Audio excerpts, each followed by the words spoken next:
الحمدللہ وحدہ والصلاۃ والسلام علی من لا نبی بعدہ اما بعد فاعوذ باللہ من الشیطان الرجیم بسم اللہ الرحمن الرحیم۔ السلام علیکم ناظرین، پبلک نیوز ٹی وی چینل پر پروگرام صدائے قرآن لے کر ڈاکٹر محمد طاہر مصطفیٰ آپ کی خدمت میں حاضر۔ ناظرین کرام، پروگرام صدائے قرآن میں الحمدللہ ہم قرآن کریم کو بالکل آغاز سے لے کر چلے ہیں۔ سورہ فاتحہ کے بعد سورہ بقرہ کا آغاز ہوا، اور سورہ بقرہ کے آغاز میں اللہ رب العزت نے یہ اعلان عام کیا ہے کہ یہ کلام اللہ جو ہے یہ متقین کے لیے اپنی اثر آفرینی رکھتا ہے۔ بسم اللہ الرحمن الرحیم، الف لام میم ذالک الکتاب لا ریب فیہ ھدی للمتقین، یہ متقین کے لیے ہدایت ہے۔ ناظرین کرام، اس کے بعد اللہ رب العزت نے سورہ بقرہ کے آغاز میں ہی متقین کی 6 صفات بیان کی ہیں۔ سب سے پہلی ہے الذین یؤمنون بالغیب، کہ وہ غیب پر ایمان لاتے ہیں، اور اس کے بعد ہے ویقیمون الصلاۃ، اور وہ نماز قائم کرتے ہیں۔ ناظرین کرام، یہ متقین کی دوسری صفت ہے جو کلام اللہ کے آغاز میں ہی اللہ رب العزت نے بیان کی ہے۔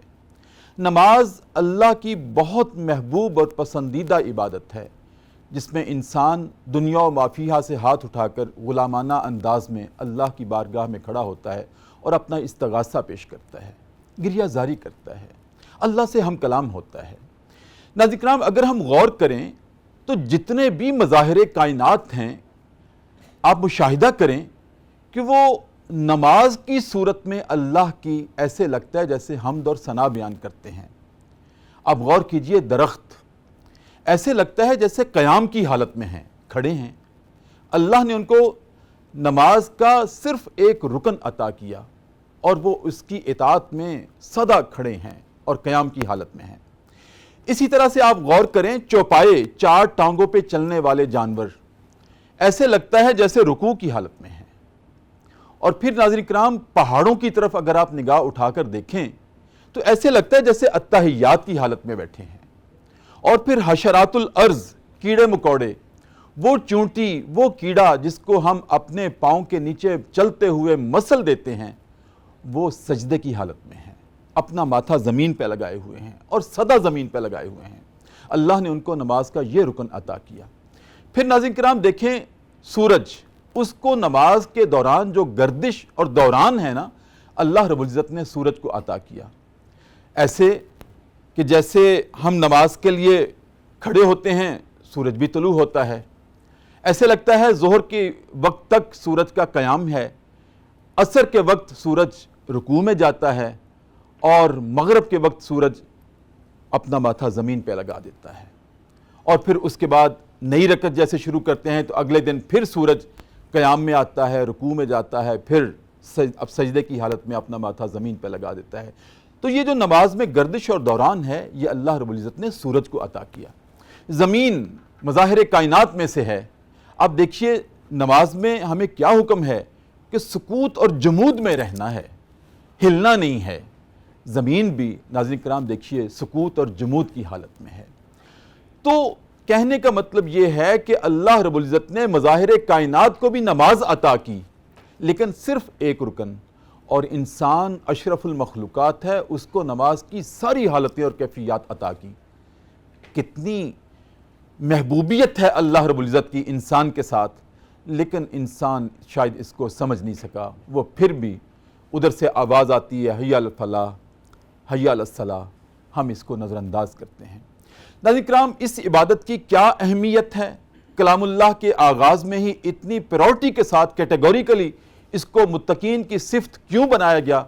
یہ ہمارا آج صدائے قرآن کا موضوع ہے، اور اس میں سے ہم تلاش کریں گے کہ ہمارے لیے صدا کیا ہے، اور ہم نے اللہ کی اس صدا پر لبیک کیسے کہنا ہے۔ ناظرین کرام، اس موضوع پر آج گفتگو کرنے کے لیے جو ہمارے پروگرام صدائے قرآن میں مہمان شخصیت ہیں، آپ ان کو دیکھ کر خوش ہوں گے۔ ماشاءاللہ وہ ناظرین کرام additional I G police Punjab ہیں، قرآن میں پی ایچ ڈی ہے، اتنی خوبصورت گفتگو کرتے ہیں، ایسے لگتا ہے جیسے الفاظ ان کے سامنے نازل ہوتے ہیں۔ میری مراد ہے جناب ڈاکٹر غلام رسول زاہد، السلام علیکم ورحمۃ اللہ سر۔ وعلیکم السلام ورحمۃ اللہ سر۔ کیسے مزاج؟ جی اللہ کا شکر ہے، بہت شکریہ سر، آج آپ پروگرام میں تشریف لائے، ہماری عنایت آپ نے یاد بہت سعادت مندی کی بات ہے۔ جزاک اللہ۔ اور ناظرین کرام، میری بائیں جانب بہت خوبصورت لہن کے مالک، گداز ہے ان کی آواز میں، سوز ہے ان کی آواز میں، جو بارگاہ رسالت مآب میں کلام کا نذرانہ پیش کرتے ہوئے پروگرام کا آغاز کریں گے، اور وہ ہیں جناب حافظ نبیل رضا قادری۔ السلام علیکم ورحمۃ اللہ۔ وعلیکم السلام ورحمۃ اللہ وبرکاتہ۔ بسم اللہ۔ ناظرین کرام، حافظ نبیل رضا قادری خانوادہ رسالت مآب صلی اللہ علیہ وسلم میں اپنا سلام کا نذرانہ پیش کر رہے تھے۔ میں ڈاکٹر غلام رسول زاہد صاحب کی طرف آتا ہوں۔ ڈاکٹر صاحب، سوال آپ کے سامنے رکھتا ہوں، پھر ایک بریک لیں گے اور اس کے بعد مفصل جواب دیں گے۔ جیسے میں نے عرض کیا اپنی ابتدائی گفتگو میں کہ اللہ رب العزت نے کلام اللہ کے آغاز پر ہی ایمان کے فوری بعد نماز کا تذکرہ کیا، اس کی تاکید کی، وَيُقِيمُونَ الصَّلَاةَ۔ اسلام کے نظام عبادت میں نماز کی اہمیت اور فضیلت کیا ہے، یہ آپ سے ہم انشاءاللہ رہنمائی لیں گے۔ اور ناظرین کرام، ایک وقفہ ہے، وقفے کے بعد ڈاکٹر صاحب سے ہم بات کریں گے، اور وقفے میں ہم جایا کرتے ہیں چشم تصور میں رسالت مآب صلی اللہ علیہ وسلم کے روضہ اقدس پر، اور آنکھیں بند کر کے عقیدت کے ساتھ درود کریم کا نذرانہ پیش کریں گے اور واپس آئیں گے۔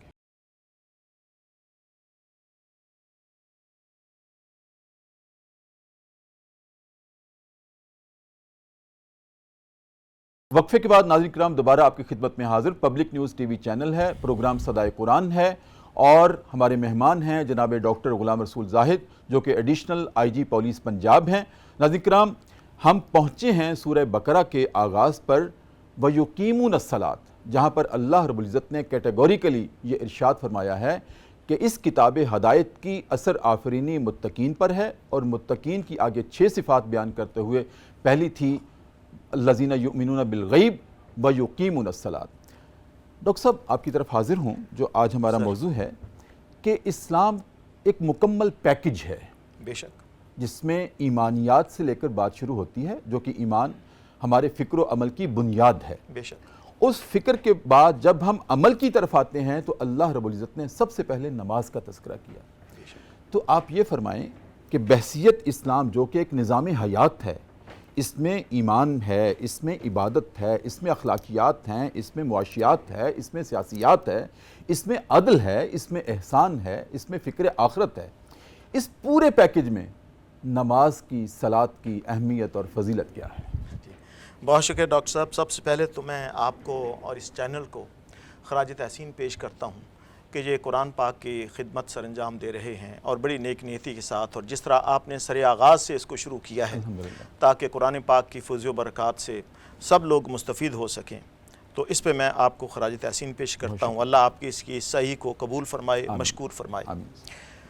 جو آپ نے سر ذکر کیا ہے کہ جب سورہ فاتحہ میں مومن کو یہ دعا سکھائی گئی کہ اہدنا الصراط المستقیم، اے اللہ مجھے کوئی علم نہیں ہے، میرے پاس کوئی ذرائع نہیں ہے، آپ ہی میری ہدایت فرمائیں کہ سیدھا رستہ کون سا ہے۔ واہ واہ۔ تو اس کا جواب جو ہے یہ یہاں سے شروع ہوتا ہے کہ ذالک الکتاب لا ریب فیہ، کہ اس ہدایت کی جامع ترین اور مکمل ترین صورت جو ہے وہ یہ کتاب ہے۔ یہ دروازہ کھلنے لگا، یہ دروازہ اب کھل رہا ہے، اور اس کے بعد تم اس میں داخل ہوگے تو تمہیں دین، دنیا، آخرت، عدل، احسان، سماجی نظام، معاشی نظام، اخلاقی نظام، آپ کا تعلیمی نظام، ہر چیز کی ایسی رہنمائی ملے گی جس میں نہ کوئی شک ہے اور نہ جس میں کسی قسم کی تحریف اور تدبیل کا کوئی امکان ہے۔ بالکل۔ اور یہ دیکھیے ڈاکٹر صاحب کہ سب سے پہلی جو صفت بیان کی گئی کہ لیکن یہ کہا گیا کہ اس کتاب سے رہنمائی صرف وہی لوگ حاصل کر سکتے ہیں جو تقوی اختیار کرنے والے ہیں۔ دوسرے لوگوں کے لیے یہ کتاب ان کے دلوں پہ وہ اثر پیدا نہیں کرے گی، یا ان کے لیے یہ چابی نہیں بنے گی، شاہ کلید نہیں بنے گی، ماسٹر کی نہیں بنے گی زندگی میں آگے بڑھنے کے لیے۔ تو متقین کے لیے یہ کتاب راہ ہدایت ہے۔ پہلی صفت ان کی یہ ہے کہ وہ ایمان لاتے ہیں۔ اب دیکھیے ڈاکٹر صاحب، جو ہمارے ایمان لانے کے بعد سب سے پہلی خوبی بیان کی، جو 6 صفات آپ نے بیان کی کہ اس میں اس چیز کا انفاق کا بھی ذکر ہے، پھر اس کے بعد وہ پہلی سابقہ کتابوں پہ اور قرآن پاک پہ یقین رکھتے ہیں، اس کا بھی اس میں ذکر ہے، پھر یوم آخرت پہ وہاں لفظ، وہ جب بحث شروع ہوگی کہ یہاں ایمان کا لفظ ہے اور وہاں یقین کا لفظ ہے آخرت کے حوالے سے، تو ان تمام صفات میں ابتدا میں نماز کا ذکر کیا گیا۔ کہ یہ کتاب ہدایت ہے ان لوگوں کے لیے جو ایمان لاتے ہیں اور نماز پڑھتے ہیں۔ بالکل، نماز پڑھنے کا ذکر نہیں بلکہ نماز قائم کرتے ہیں۔ اب دیکھیے سر، ایک آدمی نے ایمان قبول کیا، اللہ تعالیٰ نے ویسے اسلام کے شرف سے مشرف کر دیا، جی جی، اس کو ایمان لائے چند گھنٹے ہی گزرے ہیں یا شاید ہو سکتا ہے چند منٹ گزرے ہوں کہ صدائے اذان بلند ہوگی، صحیح، اس کا یہ زبان سے اس نے کہہ دیا کہ میں ایمان لے آیا ہوں، اس کا پہلا امتحان اسی وقت شروع ہو جائے گا جب مسجد سے اذان کی آواز بلند ہوگی، لہٰذا پہلا عملی اظہار اس کے ایمان کا نماز ہے۔ بالکل، اذان کی آواز بلند ہوگی، وہ اپنا سارا کچھ چھوڑ کے تو نماز کے لیے اللہ تعالیٰ کے حضور پیش ہو جائے گا۔ یہی وجہ ہے کہ اگر آپ نماز کو دیکھیں تو شاہ ولی اللہ تو یہ کہتے ہیں کہ نماز تزکیے کی اور ایمان میں افزائش کی سب سے بڑی صورت ہے۔ سبحان اللہ، اور بہاؤالدین زکریا ملتانی رحمۃ اللہ علیہ تو یہ کہتے ہیں کہ میں نے جو مدارج اور اپنے جو منازل میں نے طے کی وہ نماز کے، مجھے جو کچھ ملا ہے نماز سے ملا ہے، اس لیے حضور پاک صلی اللہ علیہ وسلم نے بھی فرمایا کہ نماز میری آنکھوں کی ٹھنڈک ہے۔ صحیح، اور آپ دیکھیے کہ یہ وہ عبادت ہے جو کسی حالت میں کسی کیفیت میں معاف نہیں ہے۔ بالکل، نماز آپ نے پڑھنی ہے، خواتین کے مسائل میں اس کا جو ایک استثناء ہے اس کو چھوڑ کے باقی آپ بیمار ہیں، حالت جنگ میں ہیں، جس طرح بھی ہیں، اس لیے کہ الصلاۃ و عماد الدین، جی، یہ دین کا ستون ہے۔ اگر ستون منظم ہو گیا تو وہ بلڈنگ اگر 100 منزلہ بھی ہے تو وہ اپنی بنیادوں پہ قائم نہیں رہ بالکل سکتی۔ ڈاکٹر صاحب یہی ہماری رہنمائی فرمائیں۔ آپ نے اپنی گفتگو میں بھی اس کا اشارہ کیا کہ پورے کلام اللہ میں تقریباً 150 سے زیادہ مختلف زاویہ فکر کے ساتھ نماز کی تلقین اور تاکید ہے، اور جہاں بھی تلقین ہے یا تو اقیم الصلاۃ و یقیمون الصلاۃ۔ ہاں جی، اچھا، اگر نماز پڑھنے کا کہا جاتا ہو تو اقرا الصلاۃ کہا جاتا ہاں ہے، جی، اقرا الصلاۃ نہیں ہے، و یقیمون الصلاۃ، اقیم الصلاۃ۔ تو نماز پڑھنے میں اور قائم کرنے میں کیا فرق ہے؟ یہ آپ نے بالکل بہت سر یہ مناسب سوال ہے اور اس کی ضرورت بھی ہے۔ جی جی، دیکھیے جو اقامت کا لفظ ہے وہ اگر تو استعمال کیا جائے کسی مادی چیز کے معنوں میں تو وہ ہے اس ستون کو اپنی بنیادوں پہ کھڑا کر دینا، قائم کر دینا، ٹھیک، استوار کر دینا۔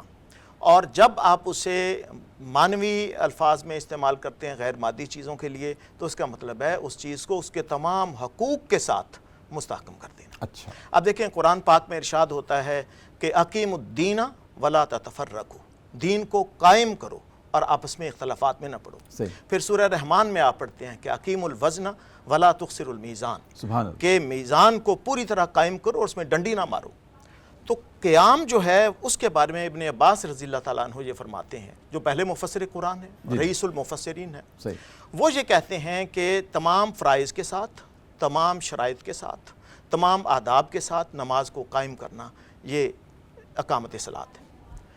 جبکہ ہم قطع کلام معاف، چونکہ ناظرین بڑی توجہ سے آپ کی بات سن رہے ہیں، میں اگر یہ عرض کروں ڈاکٹر صاحب، کیا یہ درست ہوگا کہ اقامت سے یا قائم کرنے سے مراد جیسے آپ نے ارشاد فرمایا نا کہ ستون قائم رکھتا ہے چھت کو، اچھا ہے، اس ستون میں گیپ نہیں ہوتا، بالکل صحیح۔ دراڑ نہیں ہوتی، اگر گیپ آ جائے وہ ستون قائم نہیں رہے نہیں گا، سر، نہ چھت قائم رہے گی۔ میں اسی بات پہ آتا ہوں سر۔ دیکھیے سر، ایک نماز کی ظاہری صورت ہے، ایک اس کے باطنی اوصاف ہیں۔ جی، نماز کو قائم کرنا ہے اسی طرح انفرادی سطح پہ بھی اور اجتماعی سطح پہ۔ صحیح، دیکھیں قرآن پاک میں آپ کو ایک آیت ملتی ہے، اس میں یہ ہے کہ وَإِذَا مَسَّهُ الشَّرُّ جَزُوعًا، یہ اللہ تعالیٰ نے انسان کی وہ خصوصیات بتائی ہیں جو ہمارے خالق کی طرف سے ہمیں بتائی گئی، کہ اس کو جب کوئی برائی یا کوئی نقصان پہنچتا ہے تو وہ جزا فضا کا شکار ہو جاتا ہے، وہ اس کے ہاتھ پاؤں پھول جاتے ہیں۔ جی، وَإِذَا مَسَّهُ الْخَيْرُ مَنُوًّا، اور جب اسے کوئی نیکی پہنچتی ہے، اسے رزق زیادہ ملتا ہے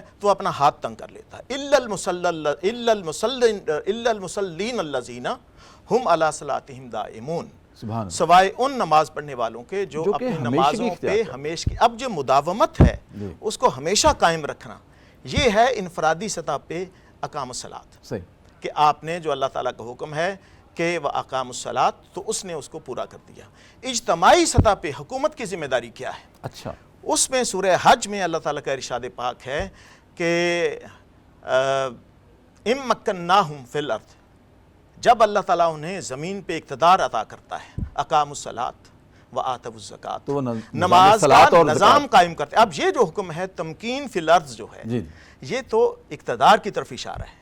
وہ اقتدار کرنے والے، اقتدار حاصل کرنے والے یا اس کی حکومت کے سنگھاسن پہ بیٹھنے والے لوگ جو ہیں وہ کس طرح اقامت اصلاحات میں اپنا کردار ادا کرتے ہیں، وہ انفرادی نہیں ہے، وہ اجتماعی ہے۔ وہاں پہ بھی یہی الفاظ آپ کو ملتے ہیں، صحیح، اقام الصلاۃ و ایتاء الزکوٰۃ، وہ آتوا الزکوٰۃ، تو لہٰذا یہ انفرادی طور پہ بھی ہے اور اجتماعی طور پہ۔ یہ تو پہلو ہو گیا سر انفرادی اور اجتماعی۔ جی، اب ظاہری اور باطنی میں یہ ہے کہ نماز کے کچھ ارکان ہیں، کچھ شروط ہیں۔ وضو اس کی لازمی شرط ہے، پھر قیام ہے، پھر اس کے بعد جس طرح آپ نے فرمایا رکوع ہے، سجود ہے، قعدہ ہے، یہ تمام مراحل سے آپ گزرتے ہیں تو نماز کی ظاہری شکل مکمل ہو جاتی ہے۔ صحیح، اور یہ دیکھیے سر کہ قرآن پاک میں جتنی عبادات کا ذکر ہے، احادیث میں اس سے زیادہ تفصیل کسی عبادت کی نہیں جتنی نماز کی تفصیل۔ صحیح، آپ جو ہی کوئی بھی حدیث کی کتاب اٹھاتے ہیں، صحاح ستہ، تو اس میں آپ دیکھتے ہیں کہ ابتدا طہارت سے ہوگی، کتاب الایمان کے فوراً بعد طہارت آ جائے گی اور طہارت کے بعد نماز آ جائے گی، اور نماز کے اوپر آپ سب سے مفصل تعلیمات آپ کو وہاں ملیں گی۔ اب سر یہ دیکھیے کہ جو اس کا باطنی پہلو ہے اس میں ہے لا صلاۃ الا بحضور القلب، حضور قلب نہیں ہے تو آپ کی نماز یہ بھی اقامت صلاۃ کا لازمی حصہ ہے۔ واہ، رومی نے یہ کہا تھا کہ بخدا خبر نہ دارم آہا، چو نماز میں گزارم، آہا، سبحان کہ تمام شد رکوے کہ فلاں شد امام۔ تو وہ یہ کہتے ہیں کہ میں جب نماز پڑھتا ہوں تو مجھے بالکل یہ خبر نہیں ہوتی کہ میرا امام کون تھا اور رکوع کب ہوا اور میں نے باقی ارکان کب ادا کیے، وہ اتنا زیادہ اس میں ہو جاتے ہیں کہ بخدا خبر نہ دانم، بخدا خبر نہ دارم چو نماز میں گزارم، کہ تمام شد رکوے کہ فلاں کہ امام شد فلانے۔ سبحان، اس طرح سے ہے یہ۔ اسی طرح آپ دیکھیے کہ علامہ اقبال نے جب یہ کہا کہ جو میں سر بسجدہ ہوا کہیں آہا، تو زمین سے آنے لگی صدا، تیرا دل تو ہے صنم آشنا، تجھے کیا ملے گا نماز میں۔ واہ واہ، تو مقصد یہ ہے کہ جب جب حضرت عبداللہ بن زبیر رضی اللہ تعالیٰ عنہ کی نماز کے بارے میں ہم پڑھتے ہیں کہ وہ کھڑے ہوتے تھے، ابھی ہم نے عماد الدین کے حوالے سے ستون کا ذکر کیا، تو وہ بھی جب حالت قیام میں ہوتے تھے تو لگتا تھا کہ ستون کھڑا ہے، بالکل ایسے ہی ہے، اور جب وہ سجدے کی حالت میں جاتے تھے تو اتنے سکون کے ساتھ، اطمینان کے ساتھ کہ پرندے ان کے اوپر آ کے بیٹھ جاتے تھے کہ شاید یہ کوئی ساکن چیز ہے۔ تو نماز کو آپ نے ادا کرنا ہے جس طرح میں نے عرض کیا، انفرادی سطح پہ بھی اور حضور قلب کے ساتھ، اور حضور قلب کے ساتھ، اور اس کی ظاہری باطنی ارکان اور شروط پوری کر کے، اور اجتماعی سطح پہ بھی جب اللہ اقتدار عطا کرے گا تو آپ نے نظام صلاۃ بھی قائم کرنا ہے، جو سورہ حج کی میں نے آپ جی بالکل۔ یہاں ہمارے ناظرین کے لیے سر یہ بھی فرمائیں ڈاکٹر صاحب کہ نماز کے لیے جو حکم ہے، ایک تو ہے انفرادی نماز ہم پڑھتے ہیں، لیکن ہمارے دین نے جو پرائورٹی دی ہے ترجیحی بنیادوں پر وہ ہے ورکعوا مع الراکعین، رکوع کرو رکوع کرنے والوں کے ساتھ۔ اس سے اشارہ ہے کہ نماز باجماعت ادا کرنی ہے۔ اس میں کیا فلسفی ہے؟ دیکھیے حکیم نبی الصلاۃ کریم کی بہت ساری احادیث بھی ہیں اس وعید میں، بڑی وعید ہے اس میں۔ ہاں جی، اللہ گھر میں نماز پڑھتے ہیں۔ دیکھیے سر کہ نماز کو میں سمجھتا ہوں کہ جس طریقے سے میں نے آپ کو بہاؤالدین زکریا کا ذکر کیا یا جس طرح سے شاہ ولی اللہ اس کا ذکر کرتے ہیں، وہ یہ کہتے ہیں کہ نماز بنیادی طور پہ انفرادی اور اجتماعی تزکیہ نفس کی بہترین صورت ہے۔ ٹھیک، اب ہے یہ کہ آپ نے مسجد جو قائم کی ہے، جو کہ ہیڈ کوارٹر ہے ہمارا روحانی بھی اور مادی بھی، اس کو آباد کرتی ہے نماز، صحیح، اور نماز اگر باجماعت نہیں ہے تو اس کی روح ختم ہو جاتی ہے۔ حضور پاک صلی اللہ علیہ وسلم نے فرمایا کہ میرا دل چاہتا ہے کہ میں لکڑیاں جمع کروں اور گھر اور جگہ اذان ہو جائے تو میں اذان ہونے کے بعد کسی کو ریکویسٹ کروں کہ میری جگہ امامت کے فرائض ادا کرے اور میں نکل جاؤں، اور وہ لوگ جو بغیر عذر کے مسجد میں نہیں آتے میں ان کے گھر جلا دوں۔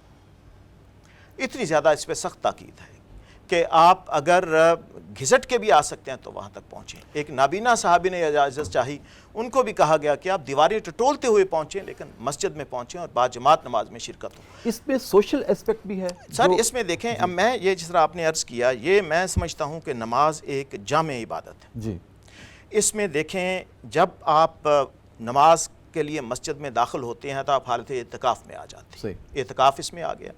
پھر جب آپ حالت نماز میں ہوتے ہیں تو اگر ایک قطرہ بھی آپ کے منہ کے اندر چلا گیا تو آپ کی نماز باطل ہو گئی، آپ کو دہرانی پڑے گی۔ یہ روزے کا اسپیکٹ آ گیا۔ پھر اس میں جو میں سمجھتا ہوں یہ بیج ہے تمام عبادتوں کا، نماز۔ پھر جب آپ ایک مسجد میں اکٹھے ہوتے ہیں، کون سا نمازی آیا کون سا نہیں آیا، وہ ایک آپ کا سوشل کلب ہے۔ جی جی، اور وہاں پہ آپ ایک دوسری کی خبرگیری آپ کرتے کو ہیں. فکر مند ہونا چاہیے کہ 4 نمازوں میں میرا ایک ساتھی تھا، 5ویں نماز میں نہیں ہے. اچھا، اس میں اگر اس طرح سے دیکھا جائے تو دوسروں کی ہمدردی کا جذبہ اس میں زکوٰۃ اور حج کے بارے میں تو کہا گیا کہ غریب آدمی کا حج نماز جمعہ ہے، صحیح.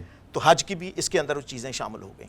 پھر آپ دیکھیے کہ جس طرح صفیں باندھی جاتی ہیں اللہ کندھے سے کندھے ملا کے، بیچ میں خلا نہ چھوٹے، جی. تو وہ آپ کو یوں لگتا ہے جیسے جہاد کے لیے ایک سبحان تربیت ہو اللہ، رہی ہے سبحان کہ اللہ. سارے ایسے کھڑے ہیں، صفوں میں ٹیڑھ نہ ہو، اگلی صف اگر خالی ہے تو پچھلی صف والے آگے آ جائیں. اس پہ اتنی تاکید ہے.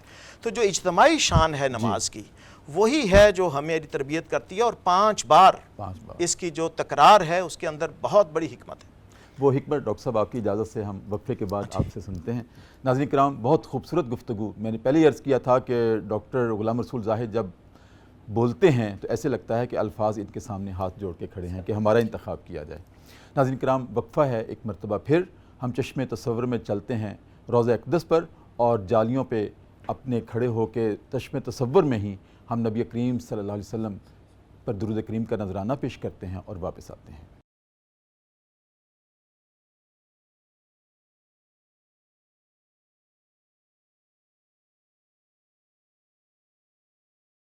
وقفے کے بعد ناظرین کرام دوبارہ آپ کی خدمت میں حاضر. پبلک نیوز ٹی وی چینل ہے، لاہور اسٹوڈیوز ہے ہمارا، اور پروگرام ہے صدائے قرآن. اور آج ہماری مہمان شخصیت ہیں جناب doctor Ghulam Rasool Zahid, additional IG police Punjab.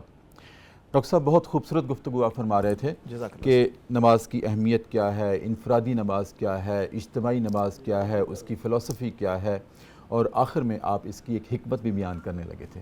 میں نے عرض کیا تھا کہ وقفے کے بعد دوبارہ انشاءاللہ وہیں سے سلسلہ جوڑتے ہیں. سر، جو نماز ہے یہ تزکیہ نفس کا بہترین طریقہ ہے. صحیح. اور اسی لیے اس کی اتنی زیادہ تاکید کی گئی ہے. حضور صلی اللہ علیہ وسلم نے اس کی مثال یہ دی ہے وضو کی، کہ اگر کسی آدمی کے گھر کے سامنے سے کہ نہر گزر رہی ہو اور 5 دفعہ اس میں نہائے تو کیا اس کے جسم پہ کسی قسم کا میل کچیل باقی رہے گا؟ ان کا جی بالکل نہیں رہے گا. تو 5 دفعہ جو آدمی نماز ادا کرے گا اس کے اندر تمام خطائیں اور اس کی غلطیاں اسی طرح دھل جائیں گی، سبحان اللہ. جس طرح کثافت اور علائشیں دھل جاتی ہیں پانی سے. تو میں عرض یہ کر رہا تھا کہ یہ تکرار جو ہے نماز کی، کہ 5 دفعہ کیوں دن میں یہ فرض کی گئی ہے. بالکل، یہ بڑی قابل غور بات ہے ڈاکٹر صاحب کہ روزہ سال میں ایک مرتبہ، حج سال میں ایک مرتبہ، زکوٰۃ سال میں ایک مرتبہ، اور نماز دن میں 5 دفعہ. اور اس میں بھی اتنے سخت احکامات ہیں کہ حالت جنگ میں بھی صلاۃ الخوف کا حکم ہے. اس کی وجہ یہ ہے کہ یہ ہماری تربیت کا بنیادی سمجھ لیجئے کہ اینٹ ہے ہماری تربیت کی. صحیح. ڈاکٹر صاحب، ایک اور بڑا اہم سوال ہے جو میں چاہتا ہوں کہ ہمارے ناظرین اس سے رہنمائی حاصل کریں آپ کی گفتگو سے، آپ کی، کہ دیکھیں نماز سمیت بیشتر دین اسلام کے جو احکامات ہیں قرآن ان کا اجمالی تذکرہ کرتا ہے مجموعی انداز میں. جیسے اقیموا الصلاۃ و یقیمون الصلاۃ و آتوا الزکوٰۃ، نماز اور زکوٰۃ کا تذکرہ ہے، حج کا تذکرہ ہے. اچھا، ان کی تفاصیل نہیں بتائیں. بالکل قرآن نے ایک اجمالی حکم دیا، نماز قائم کرو. اب ڈاکٹر صاحب، یہ کیسے ہمیں پتہ چلا کہ ظہر کی نماز کی فرض کی 4 رکعتیں ہیں، فجر کی 2 رکعتیں تھیں، ظہر کی فرض کی 4 ہیں، عصر کے بھی 4 ہیں، مغرب کے 3 ہیں، اور عشاء کے 4 ہیں، اور پھر قیام میں ہم نے ثنا سے شروع کرنا ہے، اللہ تعالیٰ کی حمد و ثنا سے شروع کرنا ہے، پھر سورہ فاتحہ پڑھنی، پھر ایک سورت ساتھ میں لانی، پھر رکوع میں یہ پڑھنا ہے، سجدے میں یہ پڑھنا ہے، اتحیات میں یہ پڑھنا ہے. یہ تفاصیل ہمیں کہاں سے ملی؟ جی ڈاکٹر صاحب، بات یہ ہے کہ قرآن پاک کا اسلوب جو ہے وہ اجمالی ہے. جی. وہ ہدایات کی کتاب ہے اور رہنمائی کی کتاب. بالکل ٹھیک. اس کی تفاصیل ہمیں حضور پاک صلی اللہ علیہ وسلم کی سیرت سے اور ان کے فرامین جو ہیں ان سے ملے گی. اور یہی ایک رسول کے منصب کو واضح کرتی ہے چیز کہ وہ صرف ایک کتاب لے کے نہیں آئے، بلکہ نہ صرف کہ انہوں نے وہ بتانا ہے کہ اس کے احکامات کیا ہیں، بلکہ کر کے عملی طور پہ بھی دکھانا ہے. سبحان اللہ. تبھی تو اسوہ حسنہ وہ بنے گا. تو آپ نے یہ فرمایا صلی اللہ علیہ وسلم نے کہ صلو کما رأیتمونی اصلی، جس طرح میں پڑھتا ہوں مجھے کاپی کرتے جاؤ، مجھے دیکھتے جاؤ. کیونکہ احادیث سے جو سنت ہے وہ ترتیب پاتی ہے، اور سنت وہ متواتر عمل ہے جو آپ دیکھیں کہ حضور پاک کے زمانے سے لے کے آج تک مشرق و مغرب میں، ایشیا، افریقہ، یورپ، ہر جگہ نمازیں پڑھی جا رہی ہیں، اور وہ اسی چیز پہ پڑھی جا رہی ہیں جس طرح حضور صلی اللہ علیہ وسلم نے نماز ادا فرمائی تھی. اب دیکھیے سر، یہ ہے کہ جیسے میں پہلے عرض کر رہا تھا کہ اتنے تفصیلی احکامات کسی عبادت کے نہیں ہیں. معاملات دیکھ لیں، اخلاقیات دیکھ لیں، مناکحات دیکھ لیں، کسی میں اتنی تفصیلات نہیں جتنی نماز کی تفصیلات آپ کو حدیث میں ملیں گی. اور یہی وجہ ہے کہ یہاں کوئی فروعی چھوٹے چھوٹے اختلافات بھی آ گئے ہیں جو بالکل قابل درگزر ہیں، ان کی کوئی اہمیت نہیں ہے. اب جیسے آپ نے فرمایا کہ یہ حضور پاک صلی اللہ علیہ وسلم نے نماز جب ابتدا تو ہوئی ہے 2 رکعتوں سے مکی دور میں، جی. اس کے بعد جب کہا گیا کہ اقیم الصلاۃ لذکری، پھر یہ کہا گیا کہ اس کو 3 اوقات ہیں، صبح، دوپہر اور شام کو اس کو پڑھیں. پھر آہستہ آہستہ ان کے جو رکعات تھیں اس میں اضافہ ہوتا گیا اور یہ مکمل صورت میں اب ہمارے پاس آ گئی. فل پیکج جو ملا وہ معراج کے موقع پر ملا اور وہ ہے جو اب ہمارے لیے ایک مکمل نسخہ ہے. اب اس میں جو یہ ترتیب ہے، دیکھیں اسرار جو ہیں دین کے ان کو سیکھنا ایک بہت بڑا علم ہے کہ 2 رکعتیں کیوں ہیں، 4 رکعتیں کیوں ہیں، 3 رکعتیں مغرب کی کیوں ہیں، 1 رکوع کیوں ہے، 2 سجدے کیوں ہیں. تو یہ ساری چیزیں کہ اٹکل پچو سے نہیں بنائی گئی. یہ تمام چیزوں کے پیچھے ایک گہری حکمت. میں ایک آپ کو چھوٹی سی بات عرض کرتا ہوں. یہ نقطہ شاہ ولی اللہ نے حجت اللہ البالغہ میں بیان کیا ہے. وہ کہتے ہیں کہ نماز کا اصل مقصد جو ہے وہ سجدہ ہے. جی. حضور پاک صلی اللہ علیہ وسلم کے ایک صحابی تھے، انہوں نے ان کی خدمت کی، ان کو وضو کرایا تو ان کے ساتھ عبادت میں شریک ہوئے تو آپ نے خوش ہو کے ان سے کہا کہ تمہیں کیا چاہیے. جیسے ایک بہت بڑا بادشاہ کسی سے پوچھتا ہے کہ بتاؤ تمہاری کیا مراد ہے. تو انہوں نے کہا یا رسول اللہ صلی اللہ علیہ وسلم مجھے آپ کی رفاقت چاہیے. سبحان اللہ سبحان اللہ. آپ مسکرائے، آپ نے کہا کہ پھر بتاؤ کہ کیا چاہیے. انہوں نے کہا جی مجھے آپ کی رفاقت چاہیے جنت میں. تو آپ نے کیا کہا، فَعِنِّي عَلَى نَفْسِكَ بِكَثْرَةِ السُّجُودِ. اللہ. تو پھر تم میری مدد کرو. یہ نہیں کہا کہ میں نے پروانہ تمہیں عطا کر دیا، سجدوں کے ساتھ آپ نے کہا سجدوں کے ساتھ میری مدد کرو. سبحان اللہ. شاہ ولی اللہ یہ کہتے ہیں کہ نماز کا اصل مقصد جو ہے وہ سجدہ ہے. صحیح. قیام میں آپ کھڑے ہوتے ہیں، اس کی تیاری شروع ہو جاتی ہے. پھر یکدم ایک آدمی سجدے میں گر جائے تو وہ اخلاقی اعتبار سے، ویژول اعتبار سے بھی ایک عجیب سی چیز لگتی ہے، آکورڈ چیز لگتی ہے. قیام ہے پھر تو قیام کا پھر رکوع میں جائیں گے، پھر رکوع سے بھی سیدھے نہیں جانا، وہ بھی انسان کی جمالیات پہ گراں گزرتا ہے. کھڑے ہوں گے، اس کے بعد سجدے 2 ہیں. اللہ. قیام 1 ہے، رکوع 1 ہے، قعدہ 1 ہے، لیکن سجدے 2 ہیں کیونکہ اصل مقصد وہ ہے. اور حضور پاک صلی اللہ علیہ وسلم نے یہ فرمایا کہ انسان مسلمان اللہ کے سب سے قریب اس وقت ہوتا ہے جب وہ حالت سجدہ میں ہوتا ہے، اس کی پیشانی اور اس کا چہرہ خاک آلود ہو چکا. سبحان اللہ. اللہ تعالیٰ کا اس کی یہ عاجزی سب زیادہ پسند آتی ہے. پھر جو تسبیحات ہیں، اس ہر چیز کے پیچھے حکمتیں ہیں اور یہ ہمیں ملتی ہیں حضور پاک صلی اللہ علیہ وسلم سے. بہت شکریہ جناب ڈاکٹر غلام رسول زاہد صاحب، آپ پروگرام میں تشریف لائے. بلکہ میں ابھی آپ سے درخواست کروں گا کہ کل پھر آپ نے تشریف لانا ہے اور میری یہ خواہش ہے تاکہ بات کا تسلسل آگے بڑھتا رہے. ناظرین کرام، ڈاکٹر صاحب کی گفتگو سے جو میں نے اخذ کیا ہے وہ یہ ہے کہ دیکھیں جتنی دین اسلام کی عبادات ہیں اس میں ایک تو استطاعت کی شرط ہے. روزہ کون رکھے گا؟ جو مقیم ہے، اپنے گھر میں ہے اور تندرست و توانا ہے وہ رکھے گا. حج کون کرے گا؟ وَلِلَّهِ عَلَى النَّاسِ حِجُّ الْبَيْتِ مَنِ اسْتَطَاعَ إِلَيْهِ سَبِيلًا. جو استطاعت رکھتا ہو اپنے گھر سے اللہ کے گھر بیت اللہ تک جانے کی جسمانی اور مالی وہ کرے گا. اور زکوٰۃ کون دے گا؟ جو صاحب نصاب ہوگا، جس کی بچت سیونگ 1 سال تک محفوظ رہتی ہے اور وہ زکوٰۃ دے گا. لیکن جب نماز کی باری آتی ہے کوئی استطاعت کی شرط نہیں ہے، ہر حالت میں نماز پڑھنی ہے. اگر آپ بیمار ہیں تب بھی پڑھنی ہے. اگر آپ کھڑے ہو کے نہیں پڑھ سکتے بیٹھ کے پڑھ لیں، بیٹھ کے نہیں پڑھ سکتے لیٹ کے پڑھ لیں، اور لیٹ کے بھی نہیں پڑھ سکتے آپ زخمی حالت میں ہیں، آپ بازو بھی نہیں ایسے کر سکتے لیٹے ہوئے، تو پھر آپ پلکوں کے اشاروں سے نماز پڑھ لیں. آپ کی آنکھیں کھلی ہوں گی، ہم سمجھیں گے آپ قیام کرتے ہیں. آنکھوں کو تھوڑا سا بند کر لیں، ہم سمجھیں گے آپ رکوع کرتے ہیں. آنکھوں کو بند کر لیں، ہم سمجھیں گے آپ سجدہ کرتے ہیں. پانی نہیں ملتا تیمم کر لیں، پاک مٹی پر ہاتھ رکھ کے ایسے کر لیں، ہم سمجھیں گے وضو ہو گیا ہے. اور اگر جہاز میں آپ ہیں، جہاز کا رخ اس طرف ہے، آپ کا رخ بھی اس طرف ہے اور کعبہ اس طرف ہے، تو جس طرف بھی آپ رخ کر کے نماز پڑھ لیں ساری سمتیں پھر اللہ کہتا ہے میری ہیں. کسی طرح بھی کسی مجبوری میں بھی نماز معاف نہیں ہے. ناظرین کرام، یہ ہے صدائے قرآن کہ جس پر ہم نے لبیک کہنا ہے. ہم تو نظر انداز کر دیتے ہیں جب حی علی الصلاح کی صدا آتی ہے، لیکن یہ اللہ کی طرف سے لازمی ہے، ہر صورت میں ہم نے لبیک کہنا ہی کہنا ہے. ناظرین کرام، آج کا پروگرام یہیں پہ ختم کرتے ہیں. انشاءاللہ کل قرآن کریم کے اگلے موضوع کے ساتھ پروگرام صدائے قرآن میں حاضر ہوں گے, اور جناب ڈاکٹر غلام رسول زاہد صاحب سے میں نے ابھی وعدہ لیا ہے وہ کل بھی تشریف لائیں گے. اور بڑھتے ہیں کلام کی طرف. اپنا بہت خیال رکھیے. اپنے میزبان ڈاکٹر محمد طاہر مصطفیٰ کو بھی اجازت دیجیے گا, اور جناب حافظ نبیل رضا قادری کلام پیش کرتے ہیں پروگرام کے اختتام پر.